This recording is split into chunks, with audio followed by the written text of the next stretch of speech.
धुळे मनपाच्या वाढीव हद्दीतील क्षेत्राच्या प्रारूप विकास योजने गट क्रमांक 105, 106, 103, 104 इत्यादी सर्व नंबरचे प्रयोजन garden town planning office MNS stop वॉर्डर सोशल वेलफेअर डिपार्टमेंट आदिवासी हॉस्टेल रस्ता विकास योजना मध्ये संपूर्ण झोन बाबत हरकत घेण्यासाठी श्रीराम जानकी सेवा समिती धुळे महाराष्ट्र व नकाने गावातील ग्रामस्थ यांनी आज माननीय जिल्हाधिकारी यांची प्रत्यक्ष भेट घेऊन निवेदन देण्यात आले। यावेळी राजू महाराज, गणेश कैनर, प्रकाश पाटील, श्यामकांत पाटील, किशोर पाटील, प्रदीप पाटील, महेश पाटील, बटू काशीनाथ पाटील, शरद पाटील, निलेश पाटील, जयेश पाटील, योगेश पाटील, पृथ्वीराज पाटील, प्रशांत पाटील, गुलाब पाटील, निलेश रुनवल, सुदेव पाटील, संजय पाटील आदी ग्रामस्थ यावेळी उपस्थित होते।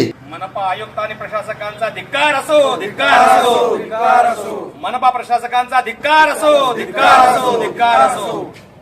सेवा समिती आणि श्याम सुंदर गोवर्धन गौशाळा नकाने याचा संस्थापक आणि तसेच समस्त आमचे नकान्या गावातील ग्रामस्थजन आम्ही या ठिकाणी कलेक्टर मॅडमांसमोर निवेदन देण्यासाठी आलो होतो।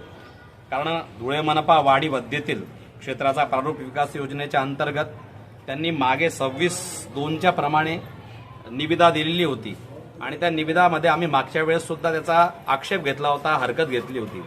तरी सुद्धा आसोरी वृत्तीप्रमाणे प्रशासक आणि आयुक्त या मागील आयुक्त असतील किंवा आत्ताच्या आयुक्तांनी मिळून ते संगनमताने बिलकुल आत्ताचा जो वेळ आहे तो आहे निवडणुकींचा वेळ आणि आचारसंहिता लागू असताना सुद्धा लोकांचं लक्ष निवडणुकींकडे असताना आपण आपल्या मनानुसार काहीतरी त्याच्यावरती आपल्या मनानुसार लोकांच्या ज्या जागा आहेत त्या जागेवरती कब्जा करून टाकू आणि आपल्या मनानुसार आरक्षण टाकून देऊ असा विचार करून त्यांनी जो संगनमताने विचार करून या ठिकाणी गडबड केली आहे त्याचाच विरोध करण्यासाठी आम्ही या ठिकाणी समस्त नकाने ग्रामस्थ या ठिकाणी आलो आहोत।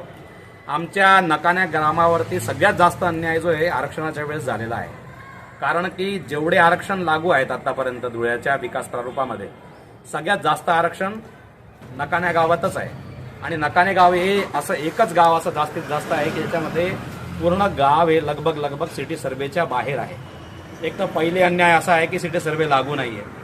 त्याच्यामध्ये दुसरा अन्याय असा आहे की जे लोक त्याच्यामध्ये राहतात ज्याच्यावरती त्यांचं उदरभरण आहे, शेतीचं काम, व्यवसाय, त्याच्यावरच त्यांचा जीवनाचा उदरनिर्वाह आहे, त्यांना लोन भेटत नाही, बाकी काही प्रोसेस होत नाही आणि अशा अन्याय स्थितीमध्ये डबल अन्याय करण्याचं काम जे आहे प्रशासकांनी आणि आयुक्तांनी मिळून केलेलं आहे।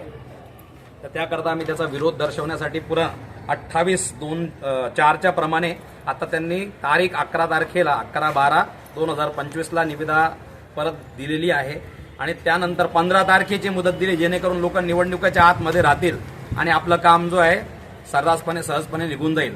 अशा प्रकारचा जो भयंकर त्यांनी प्रकार केला आहे तर त्याचा तर पहिले धिक्कारही आहे, निषेधही आहे आणि अशा आसुरी प्रवृत्तीला आम्ही सगळे नकाने ग्रामस्थ आणि समस्त 11 खेड्यातले लोक आणणार नाही। जर असंच घटना होत राहील तर आम्ही संपूर्ण बिडार आंदोलन येणाऱ्या काळामध्ये लवकरात लवकर करू।